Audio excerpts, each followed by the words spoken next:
Morning all of you. Utkarsh global study centre में आप सभी का स्वागत है। हम लोग मॉडर्न हिस्ट्री पढ़ रहे हैं और मॉडर्न हिस्ट्री पढ़ने के क्रम में आज हमारा टॉपिक है सामाजिक आर्थिक धार्मिक सुधार आंदोलन।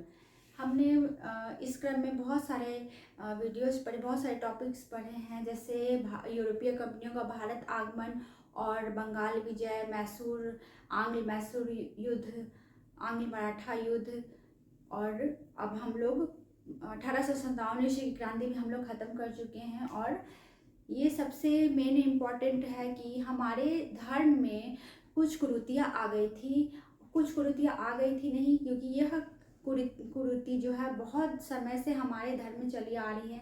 हम लोग मिडाइवल हिस्ट्री में भी पढ़ेंगे और एनिशिएंट में भी कि धर्म जब काफ़ी पुरातन हो जाता है तो उसमें कुरीतियाँ आ जाती हैं। तो उसी तरह से मॉडर्न पीरियड में भी हम लोग देखेंगे कि भारतीय धर्म में लंबे समय से रूढ़िवादिता और कुछ कुरीतियाँ आ गई थी, जिसको समाज सुधारकों ने दूर किया अंग्रेजों के साथ मिल करके।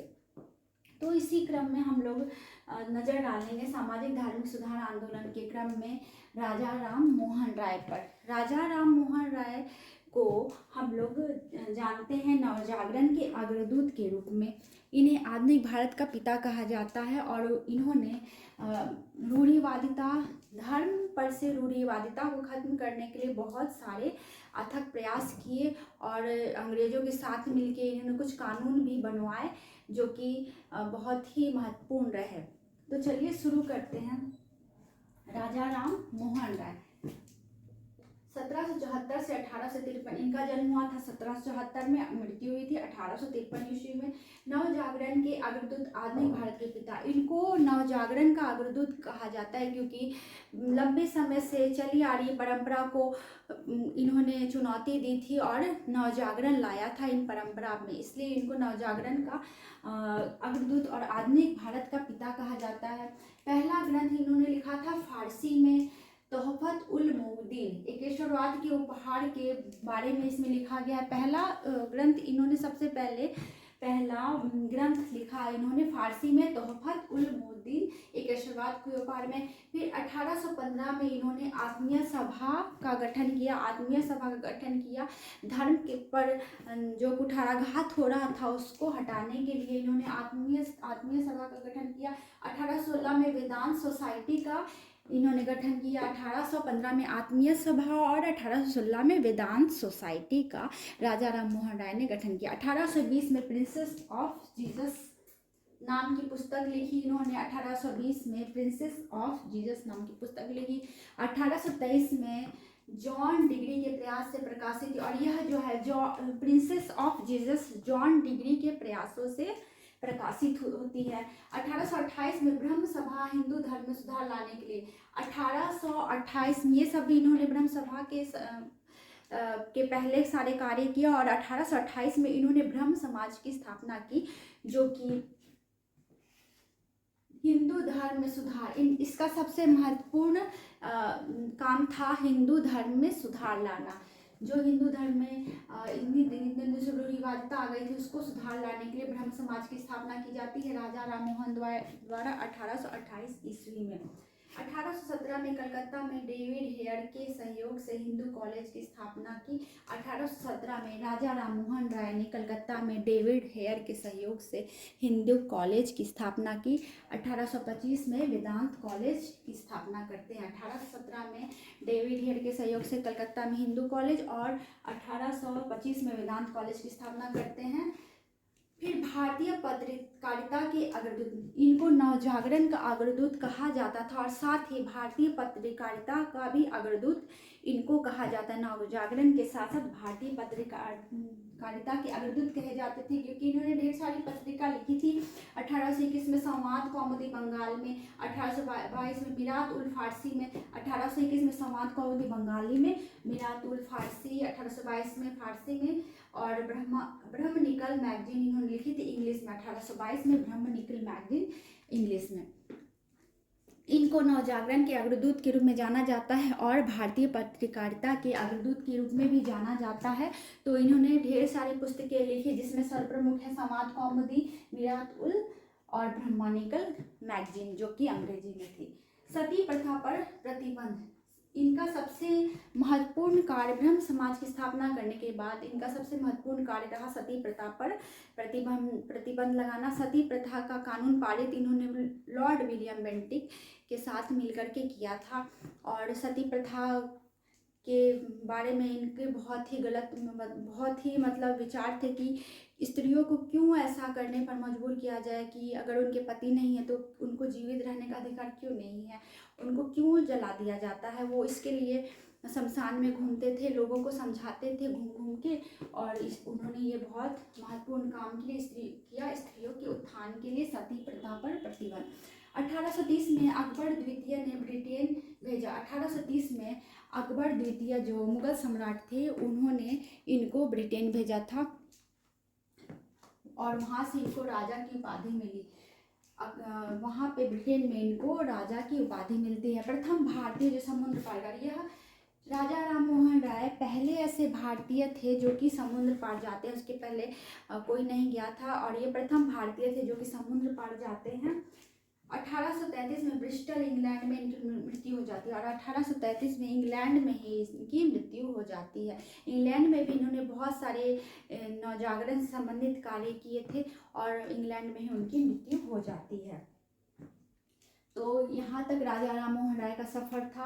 उन्होंने ब्रह्म समाज की स्थापना की, उन्होंने नवजागरण का अग्रदूत और उनको आधुनिक भारत के पिता के रूप में जानते हैं।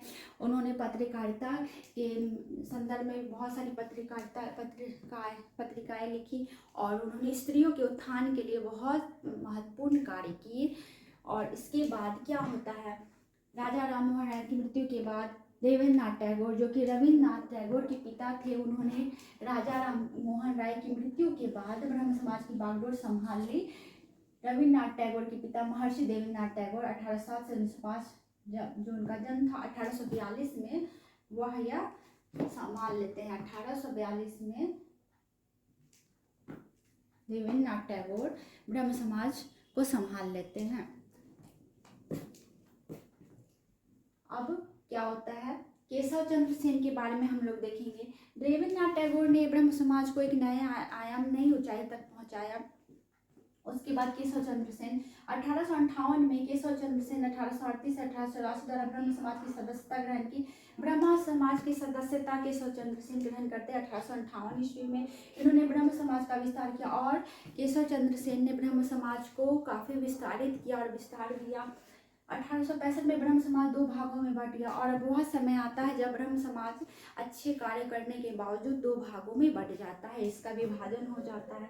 हम लोग देखते हैं कि जब भी कोई संस्था साथ मिलकर काम करती है तो उसका कुछ दिनों के बाद 2 भागों में विभाजन हो ही जाता है। वही ब्रह्म समाज के साथ भी हुआ। ब्रह्म समाज और आदि ब्रह्म समाज 2 भागों में बट गया। ब्रह्म समाज के रहे देवेंद्रनाथ टैगोर और केशव चंद्र सेन आदि ब्रह्म समाज के सदस्य रहे। केशव चंद्र सेन ने ब्रह्म विवाह एक्ट पारित करवाया। केशव चंद्र सेन ने सबसे महत्वपूर्ण एक्ट पारित करवाया था, ब्रह्म विवाह पारित करवाया, परंतु अपनी 12 वर्षीय पुत्री के विवाह के कारण केशव चंद्र जो है बाल विवाह एक्ट पारित करवाया था। ब्रह्म विवाह नहीं, बाल एक्ट। केशव चंद्र सेन ने बाल विवाह एक्ट पारित करवाया, परंतु अपनी 12 वर्षीय पुत्री का विवाह वो खुद ही करवा देते हैं और क्या होता है, उनको इसके कारण ये छोड़ना पड़ता है ब्रह्म समाज और वह ब्रह्म समाज छोड़ करके आदि ब्रह्म समाज के सदस्य बन जाते हैं। तो केशव चंद्र सेन ने ब्रह्म समाज को एक नए दिशा की तरफ अग्रसर किया, बाल विवाह एक्ट पारित करवाया, परंतु वो खुद ही अपनी पुत्री जो 12 साल की थी, बहुत छोटी थी, उनका विवाह कर देते हैं और बाल विवाह एक्ट पारित जो करवाते हैं वही इसका पालन नहीं कर पाते, जिसके चलते उनको ब्रह्म समाज छोड़ना पड़ता है और आदि ब्रह्म समाज की सदस्यता ग्रहण करते हैं, लेकिन वो कुछ काम नहीं कर पाए। इसके बाद उनको कोई महत्वपूर्ण काम करते हुए नहीं पाया गया। तो सामाजिक धार्मिक सुधार आंदोलन के क्रम में हमने देखा राजा राम मोहन राय बहुत महत्वपूर्ण व्यक्ति रहे, जिन्होंने ब्रह्म समाज की स्थापना की और रूढ़िवादिता को समाप्त करने का अथक प्रयास किया और स्त्रियों के लिए काफ़ी महत्वपूर्ण कार्य किए। फिर उसके बाद देवेंद्रनाथ टैगोर आते हैं जो उनकी मृत्यु के बाद संभालते हैं ब्रह्म समाज को, और केशव चंद्र सेन भी। तो उसके बाद ब्रह्म समाज का महत्व हम लोग देखेंगे। समाज सुधार के दृष्टिकोण से ब्रह्म समाज ने अनेक सिद्धांतों एवं अंधविश्वासों पर प्रहार किया। विदेश यात्रा को धर्म विरुद्ध घोषित करने का विरोध, समाज में स्त्रियों के उत्थान हेतु कार्य। ब्रह्म समाज समाज सुधार के दृष्टिकोण से ब्रह्म समाज ने अनेक सिद्धांतों और अंधविश्वासों पर बहुत महत्वपूर्ण कार्य किए। इसने विदेश जाने वाले अंधविश्वासों के प्रति भी कार्य किया कि यह जो है वो सही नहीं है। समाज में स्त्रियों के उत्थान हेतु कार्य किए। सती प्रथा का विरोध किया, पर्दा प्रथा हटाने की मांग की, बाल विवाह, बहुपत्नी विवाह का विरोध किया। इन्होंने बाल विवाह और बहुपत्नी विवाह का भी विरोध किया कि एक मनुष्य की एक ही पत्नी होनी चाहिए, ज़्यादा पत्नी नहीं होनी चाहिए। विधवा विवाह पुनर्विवाह का समर्थन किया। इसने इन्होंने विधवा पुनर्विवाह का भी समर्थन किया कि विधवाओं का भी पुनर्विवाह होना चाहिए। एवं स्त्रियों को शिक्षा दिलाने से महत्वपूर्ण कार्य किए। इन्होंने स्त्रियों के लिए बहुत सारे महत्वपूर्ण कार्य किए। पर्दा प्रथा का विरोध किया, विधवा पुनर्विवाह का समर्थन किया, बाल विवाह का विरोध किया, सती प्रथा का विरोध किया। तो स्त्रियों की शिक्षा के लिए भी इन्होंने बहुत सारे कार्य किए और जाति तथा छुआछूत जैसी बुराइयों का विरोध किया। इस प्रकार विभिन्न क्षेत्रों में ब्रह्म समाज द्वारा किए गए कार्य अविस्मरणीय है और विभिन्न क्षेत्रों में ये स्त्रियों ही नहीं बल्कि सभी क्षेत्रों में इनके द्वारा किए गए कार्य अविस्मरणीय रहे।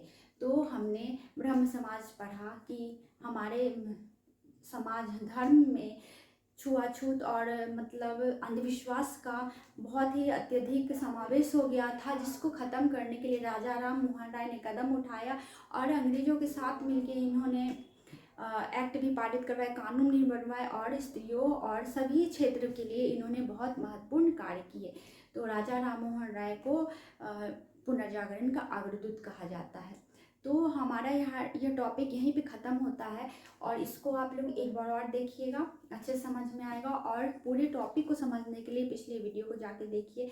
हिस्ट्री को शुरू से शुरू करना चाहिए, तभी वह समझ में आता है, नहीं तो समझ में नहीं आता है। अगर आप पहले दिन ये वीडियो देखेंगे तो आपको कुछ भी समझ में नहीं आने वाला है। इसलिए मॉडर्न हिस्ट्री को शुरू से देखिए। प्लेलिस्ट में जाके आप लोग देख सकते हैं मॉडर्न हिस्ट्री, और उसमें आप लोग शुरुआत से देखिए और उसके बाद ये देखिएगा तो ज़्यादा समझ में आएगा। तो फिर हम लोग मिलेंगे आर्य समाज, नेक्स्ट टॉपिक हमारा रहेगा। उसके बाद हमारा ये क्रम इसी तरह चलता रहेगा और मॉडर्न हिस्ट्री को हम लोग बहुत जल्दी ख़त्म कर लेंगे।